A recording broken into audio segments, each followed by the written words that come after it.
अगर हमार शादी केहू और से हो जाई तो तू का करबा? तोरा साथे हम दहेज में चलम ना त अपन नौकर बना के ले चली हो। तहार दुख हमरा से देखल ना जाई। हट पगला, ऐसा थोड़ी होला।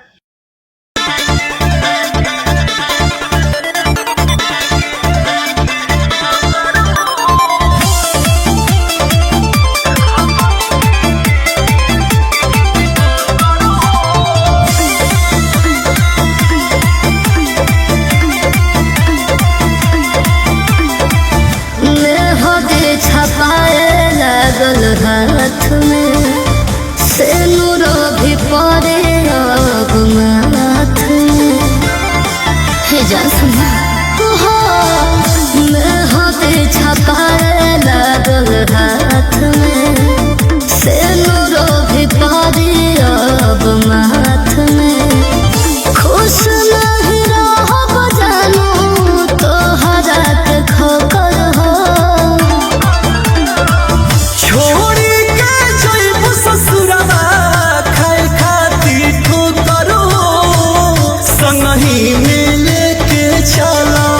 रहबन के नौकर हो संगही में लेके चलो।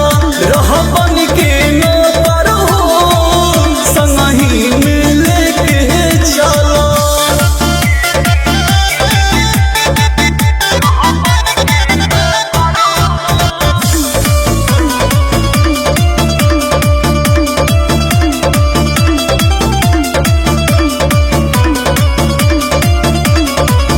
कुछ मजबूरी बा तब हो तो दूरी बा। घर के इज्जतियो राखल जन का जरूरी बा। का करी हम मजबूर बानी। तू पिया के चालू हो जाइबू हो अपन पगला के भुलाइबू हो। तू सातो जन्म के फेरा लेके जन्म भर वचन निभाइबू हो।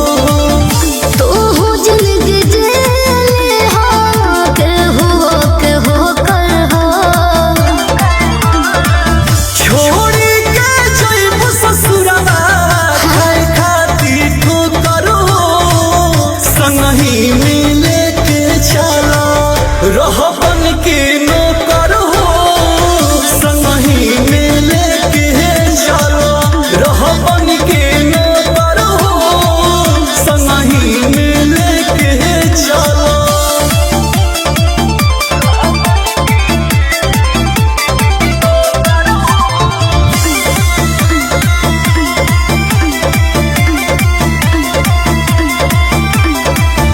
जिद काहे करेला जाएला लड़ेला पगली के बात के अपना के